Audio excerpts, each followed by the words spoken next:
All right.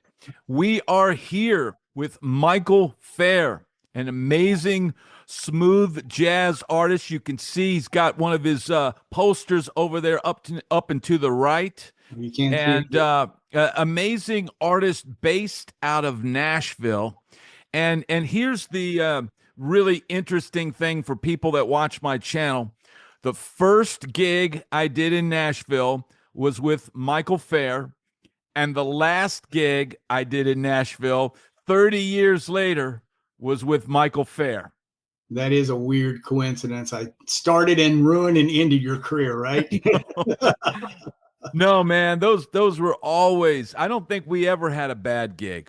No, we didn't. I mean, those last few, it rained on us. That was bad. It was the last gig was so hot. We show up, I was doing PA as well as playing, and they had one plug for like a giant PA and probably what 200 guests. No telling how many thousands of dollars they spend on that wedding.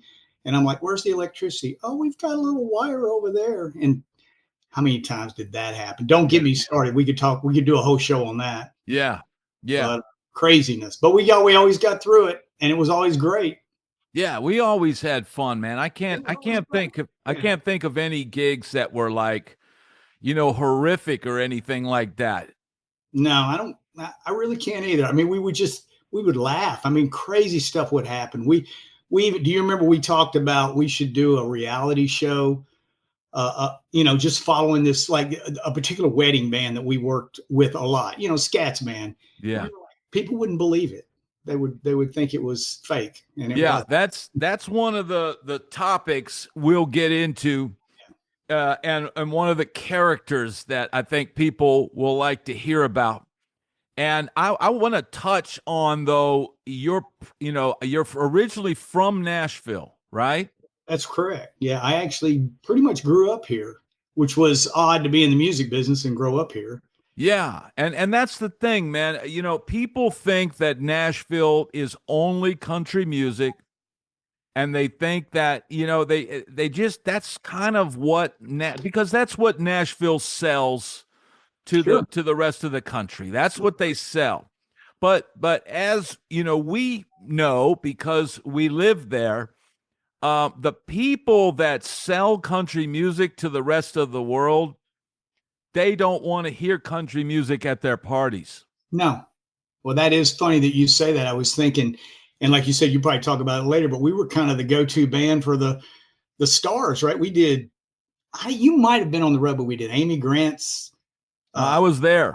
Okay, that was Vince Gill's daughter, but it was at their house, and it was like they would call us to do their parties, and that's what you said is exactly right. We did some other celeb parties, and I'm trying to remember what they were, but that one comes to mind because it was a week after the 2010 historic flood in Nashville, and a week later we're out doing a gig in their backyard, like Yeah. nothing ever happened. But Yeah, and that was in seeing Vince Gill out there, yeah, right? And I I was think like, that must have been intimidating. Yeah. well, here's the thing, man. I'm like, well, of course we're gonna want him to play. Of Well, yeah, course. yeah. You I don't know? know. Did he play? No, I didn't no. think he did. He waved off. He waved off. And Amy was always so cool, and she's out, dancing in the backyard, barefoot, having a great time, and she was just fun. Yeah, we did a bunch of those. I think didn't even we do was it Tim McGraw's daughter's wedding or something like that? Were you on that? Did I miss? I may have missed that one. I'm trying to remember. You know what? There were so many parties, so many weddings that could have happened, and I forgot. I hate to say. I hear you talk about being old, and I'm thinking, I'm 10 years older than Brad. If he's in the back nine, I'm in the back three, but still out there plugging and playing, and why not? Yeah, you're still out playing gigs, and you're playing a lot at the airport, right? So when people Yeah. come in town, they'll hear you playing. That's really a great gig. I do it once a month, and they've got money there, the Arts at the Airport, and they put different live acts there. And I think it's probably cool. People flying in and out of Nashville, and what do they see? They see live music and a little bit of everything, and usually it's pretty good. And of course, I'm doing, the groove jazz, smooth jazz thing. They got country, they got rock, they got bluegrass, they got singles. But that's been a good gig. Still do the Sambuca. It's still there. You used to do that with me all the time. That's a nice room in the Gulch, they call it, which is not Lower Broad, but an alternative. Yeah. And I did some Lower Broad. I did with Cliff Richmond. We did Acme Feed and Seed last year a lot on a like Saturday afternoon. Did you know who Wig Walker was? He's a Yes. Yes. okay, like a legendary blues guy. I Yep. didn't really know him, and I think his wife got sick, so we covered that gig, and that was a fun gig. But that's, I hear you talk about Lower Broad all the time. That's about the extent of my Lower Broad. That, and when we used to do BB Kings and Mere Bulls together. Yeah. But everything's changed, as we all know. Yeah, everything's changed, and we'll talk about the early days. The first gig I did with you in Nashville, it was 1994. It was at Mayor Bowles, which was really the happening spot there on Second Avenue. It was about the only spot. At like I remember Mayor Bowles, there was a basketball thing in town or something, and Michael Jordan was in town, and Patrick Ewing, and all Okay. these guys, and I saw them in Mayor Bowles. That's where people would go. It was the good music and money kind of crowd, and that was that was right at 1994. So once again, everybody would think Nashville was just country music, but the people that had money, they're not listening to Watermelon Crawl. I mean, right? Right. I Yeah. mean, If they want country, they were going to go to the Ryman and hear the Opry on Saturday night, probably. yeah, they might, but I never But got that really wasn't what they were coming to town for, I don't think. yeah, I never got the impression that the locals really listened to country that much. At least the ones that lived in Belmead and I didn't. Franklin. I really didn't know much about country music, and I grew up here. I remember going and seeing Johnny Cash at the Ryman when he had the TV show when I was a kid. I went there with my parents, and then years later, Dave Rowe, our friend, was playing with Johnny, and I met him in Branson of all things. And I was like, "Yeah, I saw you when I was 8 years old," and he looks at me like, "Great." But yeah, cool memory. Yeah. Yeah, so you knew that was the early days of 94. There was a kind of a new guard of people coming into Nashville, and guys like Dave Rowe, man, they were like they were the guys at the time. And the fact that he went on to play with Johnny Cash. Now, I don't know, have you ever heard any of the stories of him getting that gig and stuff? Man, I heard so many Davy stories over the years. Now, his first country thing was with Jerry Reed. Jerry Reed, and of course he ends up marrying Jerry's daughter, right? He met her on the gig, and then I think Jerry wasn't happy about that, Yeah. so that gig ended. Yeah. Uh, he became did he like, and then he like was doing rock gigs and groove jazz gigs with us, and then all of a sudden he's playing upright bass and he's learning how to slap, and he becomes the expert at that. And then did the Johnny gig happen, or did the Johnny gig happen and then he learned to slap bass? So you are correct, and I had never heard because that he had done like the smooth jazz and those kind of gigs before that, because I think by the time I got to Nashville, maybe he was heading towards Johnny Cash. But here's what happened: he got called for the gig, and they said, "Yeah, we need you to play upright." Oh, I think I did hear this, And he took the gig, and didn't even have an and upright. then got on the gig, and halfway through the show realized he doesn't have the strength or the ability to do this. Oh, wow. And Johnny had said he wanted a slap, boom, boom, boom, that 50s Oh, Elvis Sun Records. Rockabilly, I don't know. Yeah, rockabilly bass. And and Johnny said, what's going on? I thought you could do this. And he said, well, look, man, I'm in a bad way, and I needed a gig. Oh, I didn't know this story. Yeah, Okay. and so Johnny said, well, look, man, I'm gonna give you some time. Uh, and then he went home, and I guess in the mail, he sent him like I think it was $3,000 and a couple of names. These two guys are the experts at this, and I want you to go take lessons with these guys Wow. and then come back. Now you know the story better than me. Then I did not know that. It- That's It's that's a great story. it's an incredible story to know that. Look, most of the time, 90% of the time, Here we go 99.9% of the next. time, Yeah. you can't. Yeah. They just go, he can't, he sucks, and you're out. And that's how it works. But Johnny Cash saw, wait a minute, this guy really needs this gig, and probably told him the story. Well, hey, look, I was playing with Jerry Reed, and I fell in love with his daughter, and we just got married, and Jerry fired me. So Johnny probably said, oh man, okay. Yeah. This guy, look, for one, if somebody is desperate, they're going to put in the work. Yeah. They're going to practice. They're going to get it. They're going to work. So yeah, Yeah. That's a good that's story. something I didn't know that he was playing with you guys back in those days. Yeah. And then he kind of did disappear, then he was kind of gone. I did a gig with him 4 or 5 years ago, 6 years ago. And sadly he passed away. I know, that just a Yeah. couple of years ago.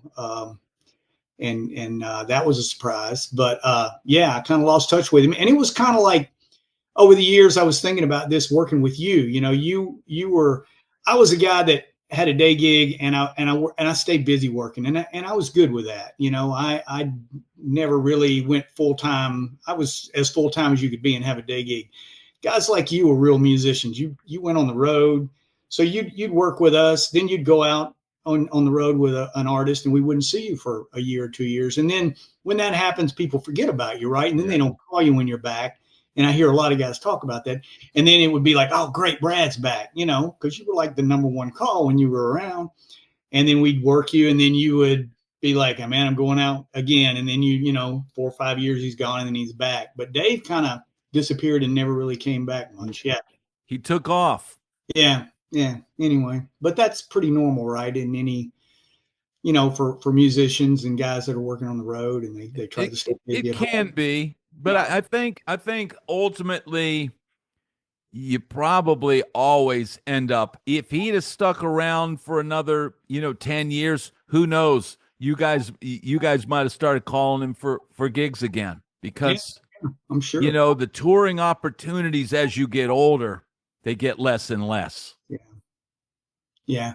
Well, it was like your friend, the drummer that worked with Charlie Daniels. We watched your show the other night, and that was a great show. And to hear about Charlie, just taking care of him like he did. And those guys were different breed, right? They were old school. They were loyal.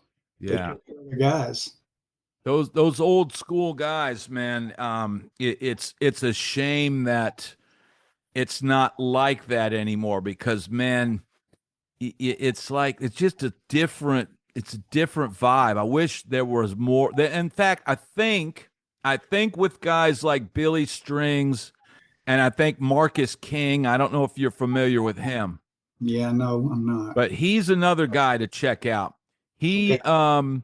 I think those guys kind of have that old school vibe of jamming with guys, and and you always see them playing with different players and stuff like that. I think it's a throwback to going back to those days a little bit now.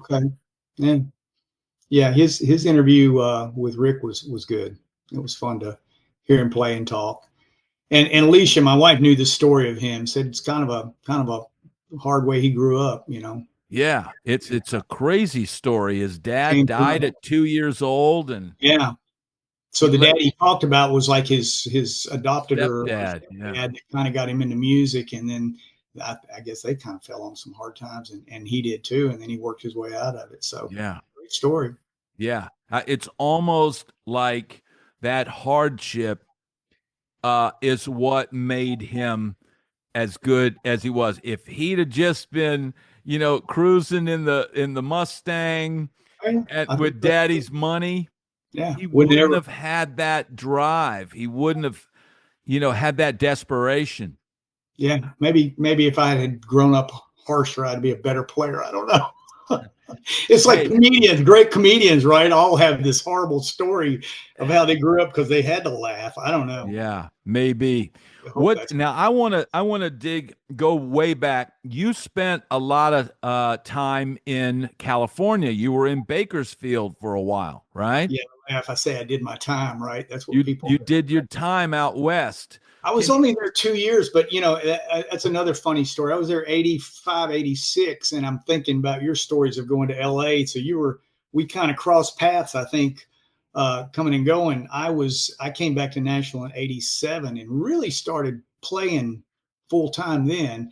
And that was about the time you were in college and then heading out to LA, right? To do your Yeah, yeah. Sunset Strip craziness and all that. But yeah, I was not even doing music in Bakersfield. I was Uh, kind of had just given up, put the horn in the closet, didn't touch it for 2 years, amazingly. wow. And, married a girl that was from out there and she wanted to go home. Went out there, ran the family business, didn't work out, came home. It's where I needed to be and got the horn out and started like sitting in at a place called the Cockeyed Camel in Bellevue. And it was a Sunday night jam. And guy Cliff Richmond, right? We all know him, plays guitar. He had a little jam thing there and invited me to play, and I did, and amazingly asked me to come back again.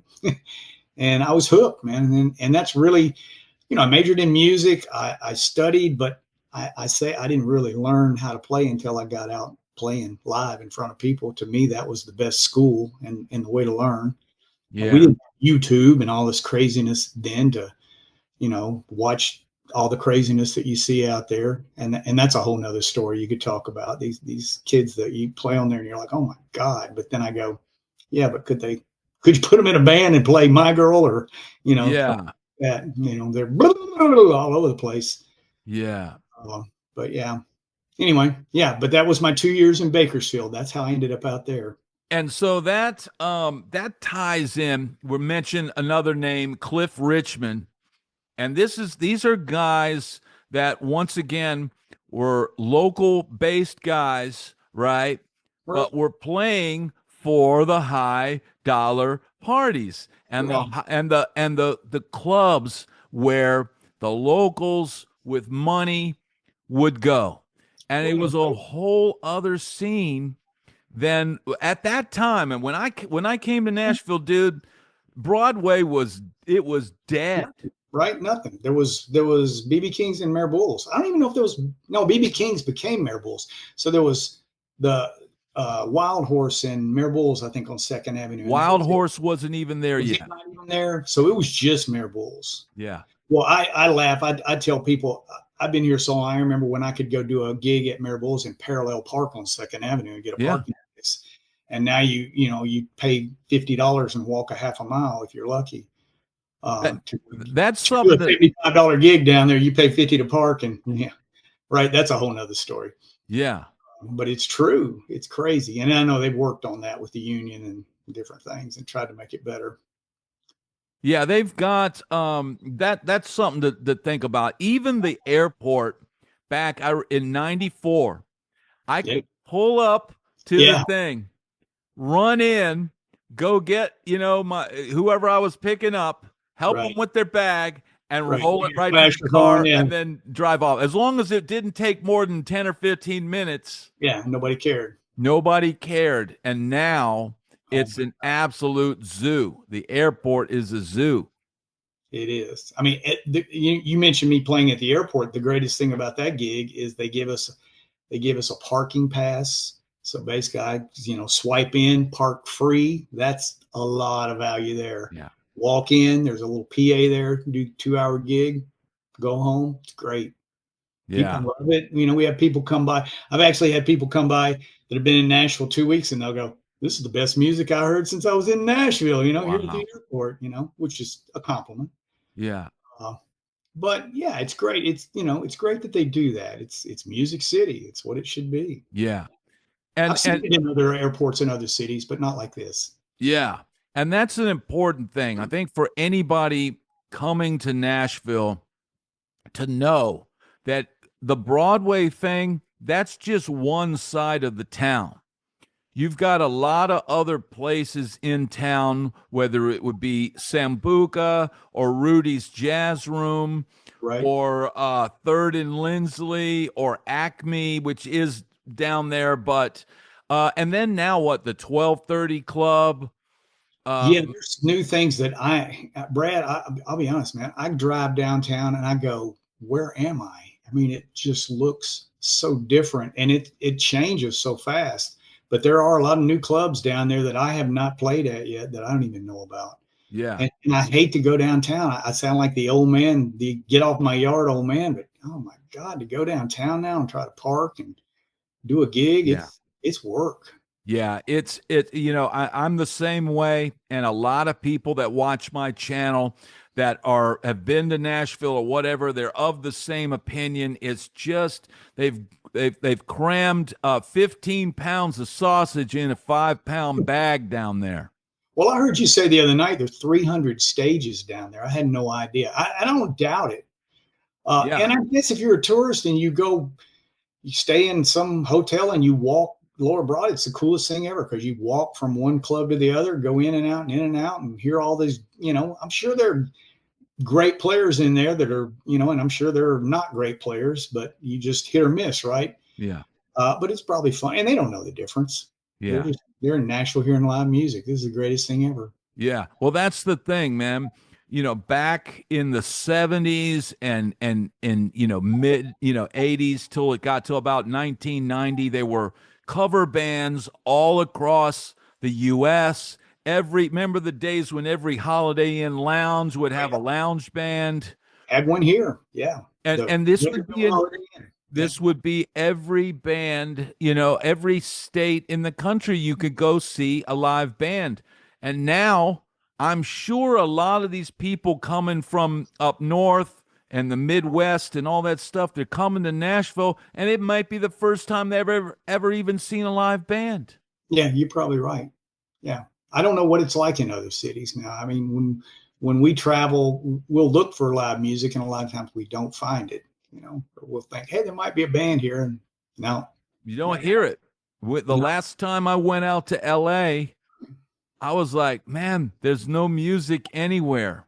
there's not even there, huh? It's It different. just don't even, it used to be you could walk in the grocery store and you'd see dudes that looked like me with the long hair, and you go, he's in a band, dude. You're that dude. That's so funny. And you could pick the girls that liked the rock, which you could see, oh, she's got a Dokken t-shirt on and her hair's like, and she's wearing Yeah. spandex. Yeah. So you could spot people and know that okay, he's probably in a band, or he's or something. And now, man, you go and it's like you don't even know where the musicians are or if they even exist. That's interesting. Yeah. So it's changed. Yeah, It, I it love seeing the pictures of your big hair back in your Sunset Strip days. Those are a lot of fun. In fact, I sent you some pictures. I don't know if you got those from. yes, Okay, yes. good. I meant to ask you before we started talking. That's great. I'll try to pepper a few of those Yeah, I in think that this your interview. listeners will love seeing Brad 30 years ago in Nashville, and yeah, your progression through there. There was some great shots. I would say it's a regression. There were some good shots. They were pretty good. Man, we had so much fun because now as it but right before I left, the whole like corporate wedding band thing, it became very, contracts, Yeah, very a lot of rules. You would have to take out a $1 million insurance policy to play like these weddings and stuff. I've just run into that, something that I booked, and I had to buy one of those 1-day policies, which Yeah. I can't believe that you have to do that How now. much was it? It was like $160 for a 4-piece band to do like a corporate 2-hour party where nothing bad was going to happen. Yeah. And I'm like, this venue's got to have insurance. Why do I have to buy insurance? But that's what they make you do. Yeah. Not every time, but yeah, I asked Eric, who we did a lot of those gigs with, if he'd run into that, and he said every once in a while, like Yeah. it's happening more often. It's funny you say that because Yeah. that's very corporate, lots of rules, buttoned up, don't drink, wear this, do this song. And for the most part, we played the game and did it. And the one good thing is the money got better. The gigs, yeah, we always got paid. I mean, I don't remember a time we ever did that was a problem. Yeah. But yeah, it's changed. And I remember when we first were doing these gigs, there were no rules, Nah, and nah. we drank whatever we wanted. For me, that would be about 5 or 6 beers on the amp, and we would eat whatever everybody else was eating whenever we wanted. Yeah. And if you Play wanted to what you wanted to play. you wanted to fraternize with the guests, I mean, that nobody ever said, "Hey, don't make out with the bridesmaids, dude." No, nobody ever said anything like that, and it was wide open. Well, that, I don't know if you're going to talk about scat, but that was some of the craziness I'll never forget. We would do these gigs, like you said, no rules, no guidelines, no nothing. We'd show up. People were like, I wonder if we're going to have dinner. And then our leader, the most charismatic, most incredible singer ever, you'll agree with that, would come in, and he'd always, was usually late. Would stumble in and was so charismatic he could go out and talk to he'd be sitting at the bride and groom's table having dinner with them, and we're up there like schlubs, we're gonna get a cold sandwich.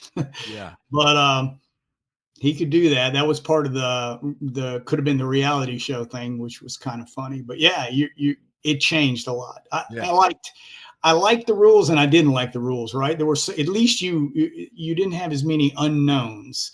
yeah. But yeah, sometimes it wasn't as fun.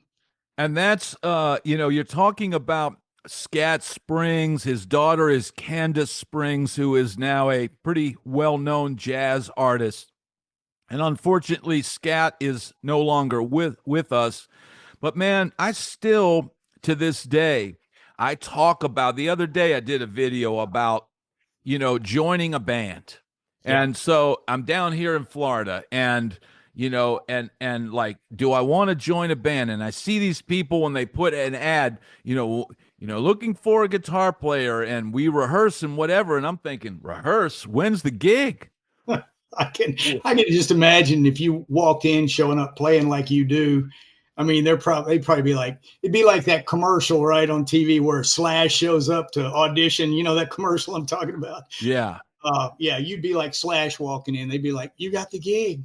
But the most important part, no matter what band you join, do you have a Scat Springs in the band that can get the gigs? Yeah.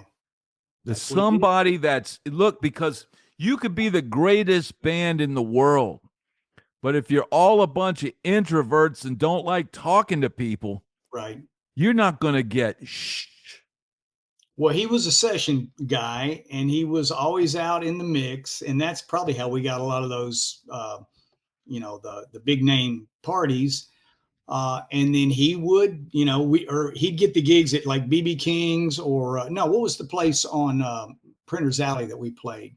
Bourbon Street. Bourbon Street, the one that went so late. I finally was like, guys, I Yeah. can't do this anymore. We'd get home at 3:00 in the morning, but people see that band, see us somewhere, and we'd get 3 gigs out of that somewhere. And he was good at closing the deals and talking, and loved to talk to people, and was good about it.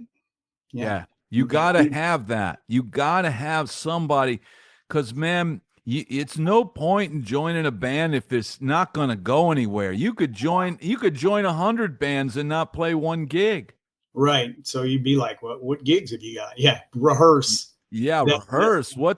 Did we ever rehearse? The rehearsal would be 30 minutes before the wedding started, and you'd have to run the special song. But that was a good thing about, you talk about being a professional. That was a good thing about you. The thing about Brad Henderson people need to know is if he was on the gig, he had 2 amps, he was on time, he knew the songs, he knew the words, and you didn't have to worry about it. And that was big because I know I was doing the sound. I was always there first. You were always there after me. And then we'd be like waiting on everybody to show up. But that Yeah. was important. But that was our rehearsal, right? Okay, let's run the song. Yeah. You run the song once, if you're lucky, once or twice, and then you play it. You play it. So you got to do the homework at home. You got to come with your little fake, your cheat sheet, I would call it. Yeah. And usually the songs weren't that difficult. It would just sometimes Yeah. you'd be like, how in the heck am I going to sing Rod Stewart, or something like that? How am I going to sing Trisha Yearwood and we don't have a female singer? Right. And of course, Scat, I mean, that was a funny thing. He didn't want to do it. So he would call you up, right? And he'd go, hey, Brad, I'll throw you 20 extra dollars to sing this Trisha Yearwood song on the wedding, right? Yeah. That's what he would do. And I'd go, well, I need the money. Little Yeah, boy Blue, he needed the money. learning. And it was easier for me as a horn player. I mean, there were some songs that had little signature licks that needed to be there. And I would do my homework. I would listen to them. But I wasn't the guy usually that had to start the song or know the chord changes. I could I call it earballing. I could be a quarter second behind and my ear is good enough. I could listen to the changes and be in the right place 9 times out of 10. Yeah. But yeah, you had to know the song. You had to do the homework for sure. Yeah, and Scat was such a great performer, but he was good at doing what he was good at. Mm-hmm. But if you tried to get him to sing something that he'd never sung before, he'd show up with the sheet and his hand would be shaking and he's going like this and it's just like I know. this It'd be somebody's first dance and he would be reading the lyrics and you'd be reading the lyrics and maybe not even know the melody. yeah, and it didn't matter. At the end of the night, they loved him. He could Loved sell it. He could sell it. They loved him. It'd make me a nervous wreck. I'm not gonna lie. Some of those, that was, you talk about the gigs were always good and they always were, but that was the one time it would make me nervous, when he's holding the lyrics to the first dance and God, we're at the Skirmerhorn, and somebody's probably paid $100,000 just for the venue and people are going, no way. And it's like, way, I mean, they spend that kind of money here. Yeah. And I can remember once or twice some wedding coordinators not being real happy. But 9 times out of 10, everybody was thrilled at the end of the night. And they'd be like, when can we hire you for the next one? I've got another daughter. When she's getting married, and then, right? We'd go down. We go down the whole line and of daughters. Yeah. It was great. And the same thing with there was a frat party we used to do up in was it Mount Eagle? Oh yeah. Up at University of the South. And it's like we went through several generations of kids, and we would play this daytime like R&B show at this white fraternity. Right out in front of this frat house. We did it together 7-8 years ago. Probably the last time we did it. Yeah. John Billings was on it. John. And we did that several times. Did that. Yeah. I did it a couple of times with you, and we were in the front of the house in the front yard. Great party. Yeah. And I liked it because it was during the day, so we were done at home, before it got about the time the sun's going down. Yeah, and it paid pretty good if I remember. Money was good. It was fun. So I had forgotten that he kind of got us on that. Yeah, he just had a way of talking to people and booking the gigs, and man, there hasn't been anybody since then that has that. And for me, I just don't want to waste time. If I got to drag my gear out and do all that, man, I just want to know if I put in this much effort, how much am I going to get back? Exactly. Yeah. Cause it's a lot of work. And then if you're doing sound, that's another thing. I started doing that just because out of necessity. Yeah. Everybody else was smart enough not to do it. And then I was like, I'll do it. I'll buy all this gear. Yeah. And it's a good thing and a bad thing. Well, that's a good That's a good lesson for people too, as well.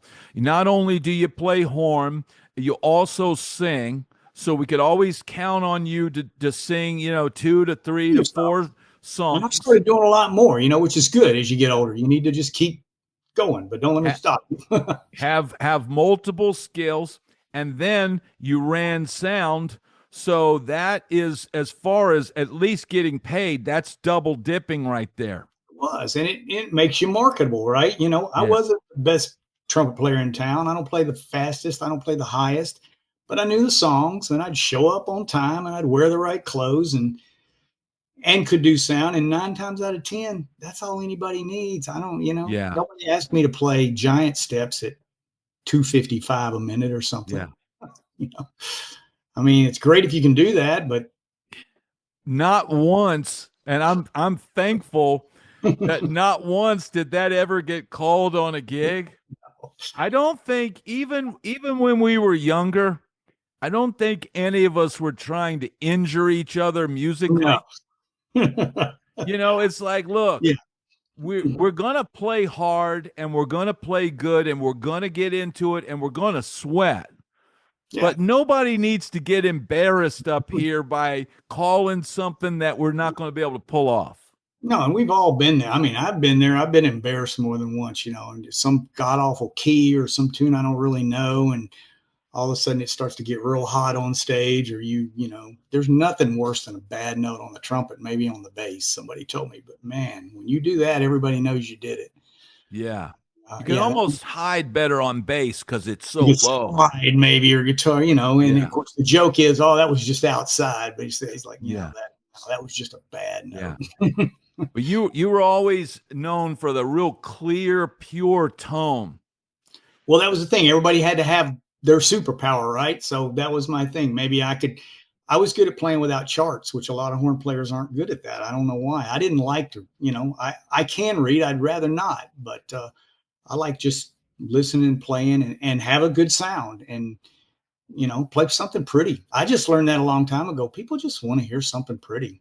They just Yeah. want to hear melody. They don't really care if you can. I mean, some people go to Rudy's and they want to hear like an amazing trumpet player in town, Rod Magaha, right? He's incredible. I mean, I hear him play, and did you know he's like the professor at Vanderbilt now for the Yeah, I think I heard that. yeah, which is cool. But he's amazing. I mean, the stuff that he can do.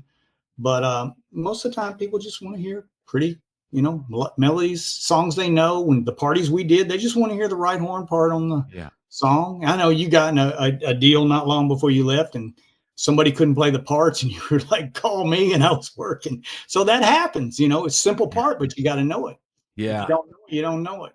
Yeah. When you find out that, that was a unique situation to where it started getting where it became so big. It used to be, if I had a gig, I was the guy that would call the players, and Right, then I would call you, and I would call all, and we'd have our comfort team. This is our A team. I know what songs you can sing. I know, but it started getting so big that then it was like these band managers, and they're calling the players. right. A lot of unknowns. What made it hard to lead, and you led a lot of those, and that made it hard for you. Sometimes it would be unknowns. And then you don't know, like, what does this person know? If I knew who's on the gig and I've played with them before, I can make adjustments, and I can go, okay, we can't do a lot of jazz because this dude doesn't know a lot of jazz standards. Just little mental things like Right. that. People don't think about that, but it's funny that people. I joke with my wife all the time, and I say, I know we make this look easy. It's not easy. Yeah. It's a lot goes into it. Yeah. And she knows that. Even just playing in tune. Well, yeah, that's Somebody important. asked me that the other day. Well, man, you sound so in tune. How do it's like, dude, that's what you.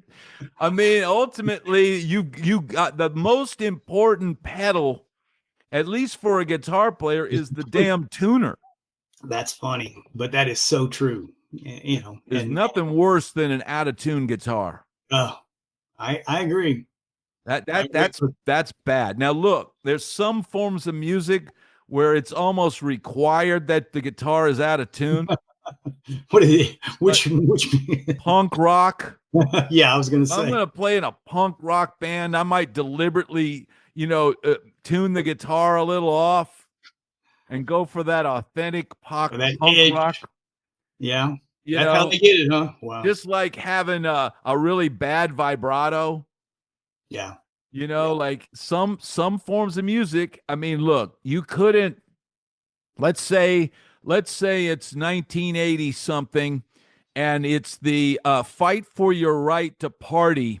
Beastie Boys tracking session, right? Okay. Yeah.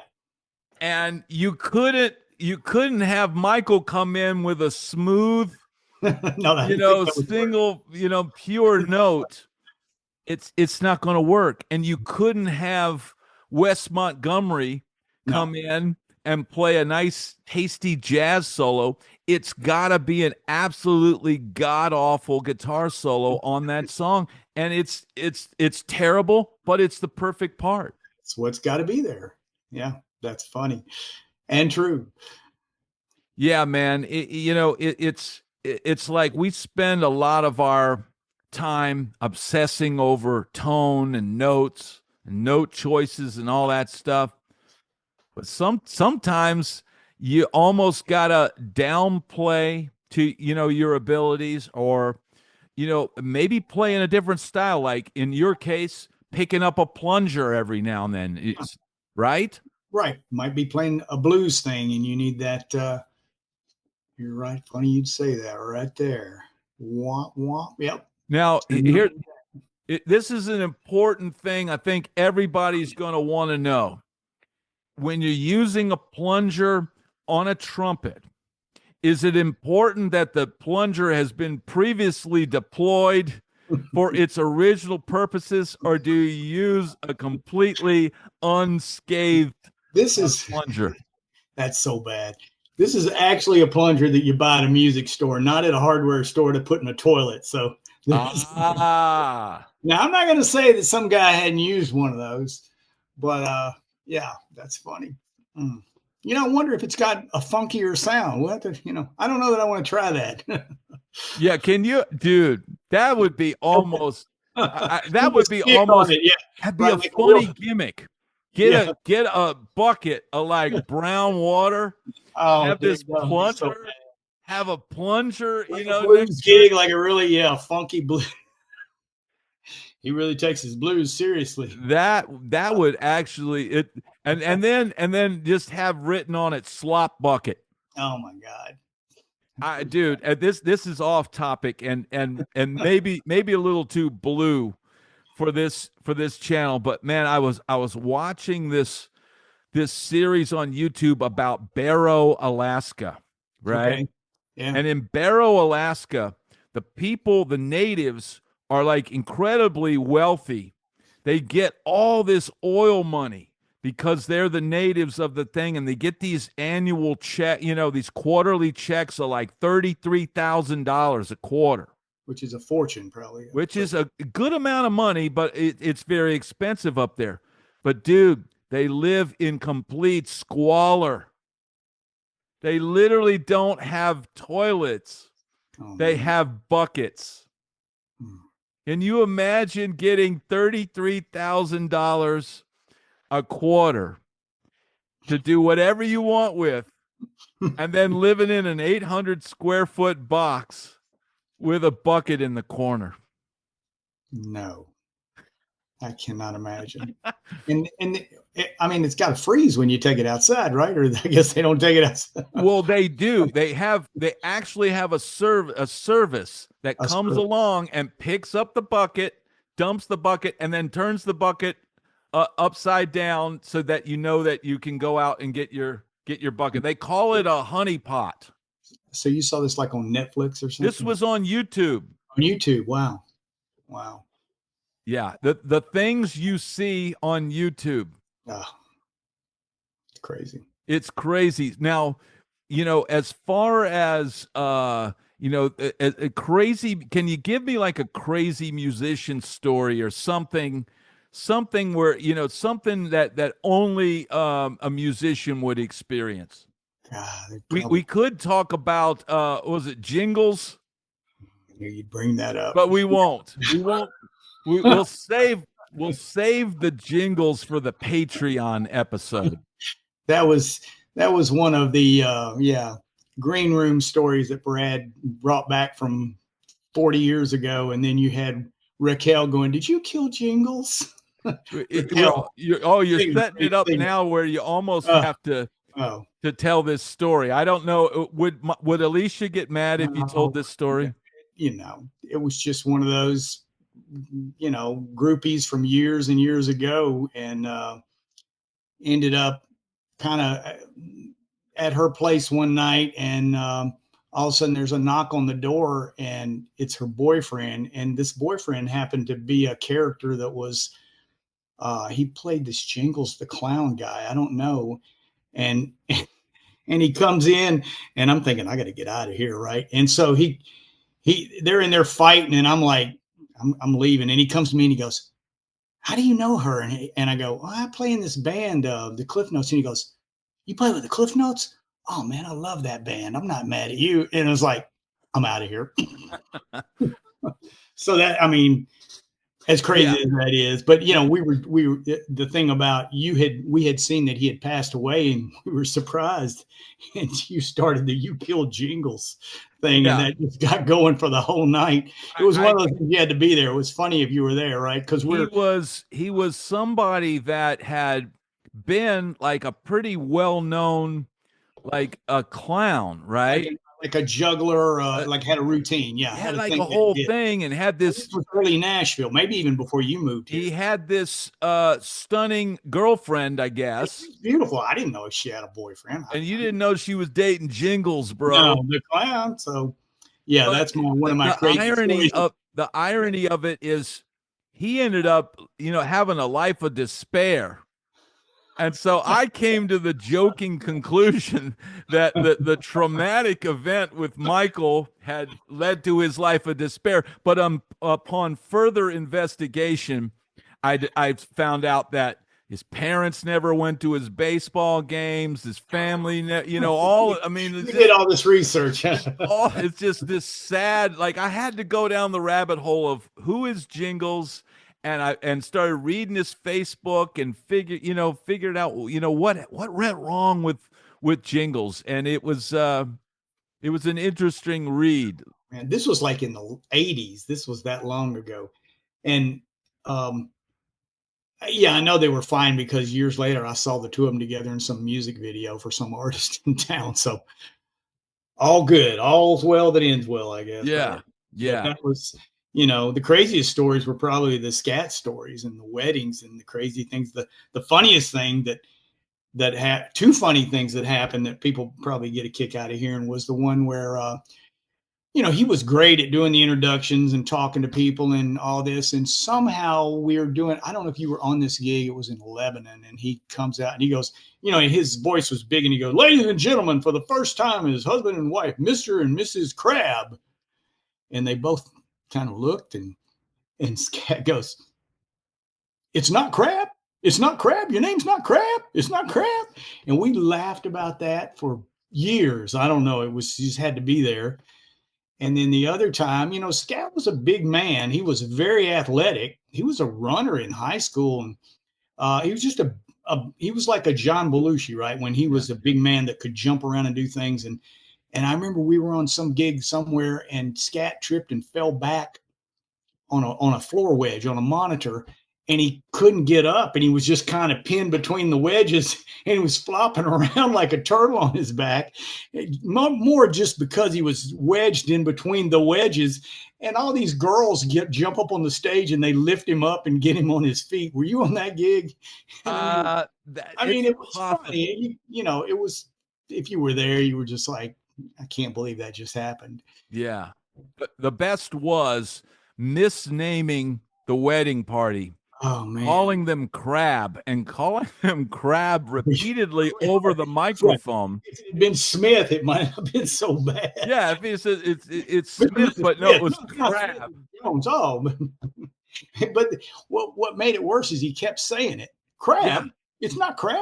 I thought it was crab. It's not Oh, crab. he must have said crab like 15 So you were on times. that gig then. You I remember was that. there.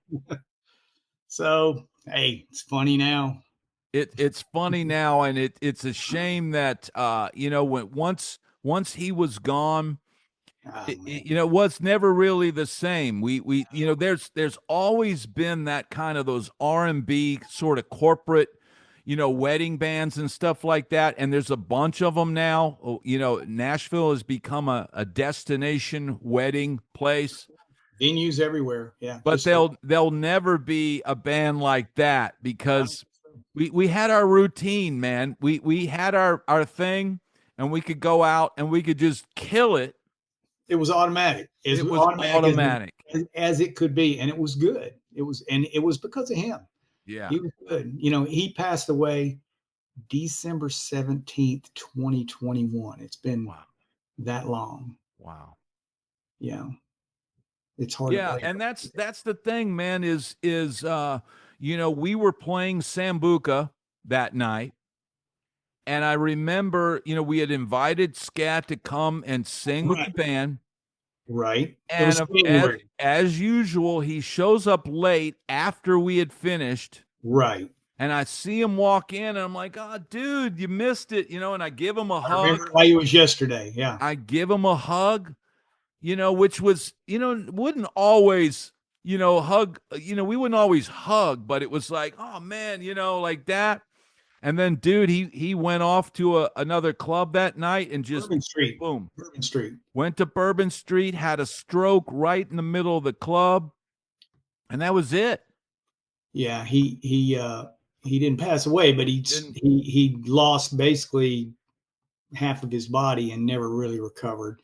And one of those pictures I sent you, there's a picture of all of us at the nursing home. We went, great community of players. We all got together and we went to hang out with him and play music. And he tried to sing. It was even hard for him to sing. It was heartbreaking. Yeah. And he never seemed like it.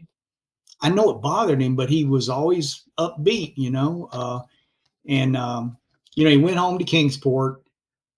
His mom is still alive. I still talk to her occasionally, and he's got sisters and brothers there. And I think when COVID happened, he got so isolated that might have been his downfall, sadly. Yeah. But Scat was not even, he was born in 1960, so he's younger than me. Yeah. He was a young man, Yeah. and it was sad. We miss him. We'd still be working every weekend doing some crazy wedding somewhere if he were still here, probably. If he was still there, I'd probably still be there because there for us there was a big title switch. Yeah. And it got to be that last year I was there, man. It was kind of like, Yeah. it went from being like really, really good to being like, man, It wasn't fun. It wasn't as much fun, and it was sometimes it was work, and I would do sound. It was a lot more work, seems like than it used to be. Yeah, it just was different. It was still, I'd still enjoy doing it, and I'm not doing as many now. Um, Eric's still doing a few. We haven't done many. We did something in January, but yeah, I'm sure we'll still have a few. Sambuca's still going.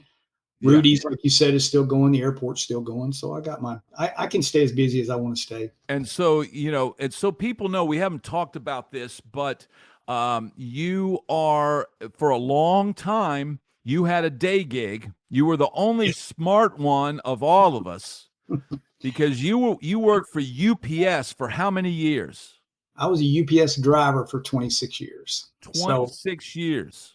So I got lucky when I came back to Nashville in '87. They would hire people off the street to drive, and I started at Christmas and got hired back right away. And that was the only job I ever had there. It was a great job.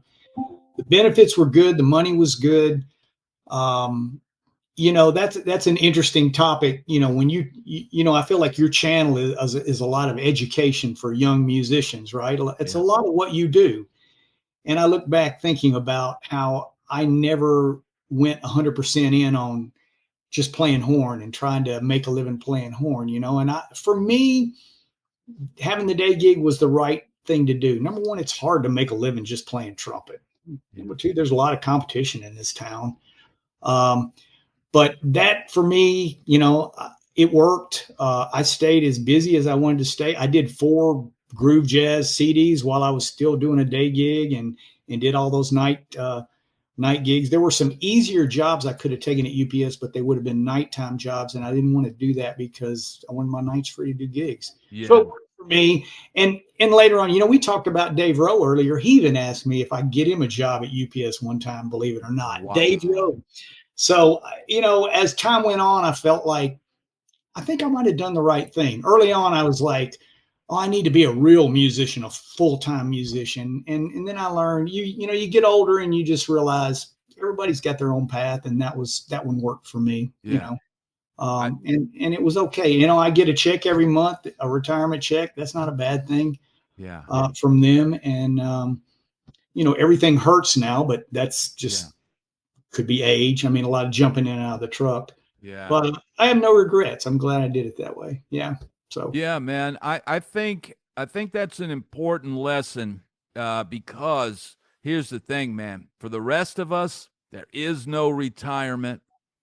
There's guys that are 50 years old down on Broadway playing 6, 7 nights a week, yeah, and the rent and everything is sky high now. they're getting like $2,500 a month for houses that you don't want to live in here. Yeah. It's crazy. It's crazy. So, man, you did the right thing. That was the right move, and you put in your time there. And now here's the deal. If someone calls you that you don't want to play with, you don't have to do it. I don't have to do it exactly. Forget about it. That's true. You know, I can just do what I want to do and just say I'm busy, or yeah. Whereas if that were it, I'd have to do all these gigs I hear you talk about where somebody, I need you to learn 37 songs. And oh, by the way, they're all in A flat or G flat. And, Yeah. you know, and I don't sing them in the right key. And could you write the charts? And Yeah. the gig is tomorrow and it pays $100. Yeah. You're like, I don't know. People go, well, why do you do that? Well, look, man, if you're hungry and Yeah. you got to pay the bills, I mean, what other option do you have? You go, "Oh, I'm not doing that." Well, I mean, Yeah. it's like the only way you could not do it is if you do have a day gig or something, some other income stream to where you're not dependent on that. Yeah. There aren't a lot of things I say no to, but there are more now than ever before. Like you said, you know, I've been retired for, can you believe it, 10 years. You came to my retirement party. Yes. Yes. Uh, so it's hard for me to believe that much time has passed. Yeah. But this has just been, yeah, just do whatever gigs I want to do. And it's been busy and it's been good, you know. That's awesome, man. Well, look, man, we're going to have to do this again because I know we've got Yeah. many more stories, and I like The circus, yeah. I just like talking to my old friends here, Yeah. and people enjoy these interviews. And man, I always wish you and Alicia the best. And I'm going to put a link. If you send me a link, I'm going to put a link in the description to your latest album or whatever Okay. you Yeah. want people Everything's to on check out. Spotify. Yeah. You can put my name in Spotify and it all comes up, but I can send you Yeah. that. Send me a link or something, and I'll put that in the description because I know there's going to be people that want to check out your music. And man, your music has been played all over the world. It has. Hopefully, having a smooth jazz artist on your channel won't shut it down. I know. No, no, no. People love these interviews, man. It's all different, every different stuff. Well, I think people love you and they want to know more about you. And this is a lot about you, who you are, you know, especially the pictures. I think they'd get a kick out of some of that. Yeah, that's going to be great, man. Yeah. Thank you so much, Michael. All right. And we'll meet again, my friend. All right. I hope so soon. Thank you, brother. Good deal. All Bye. right, see you.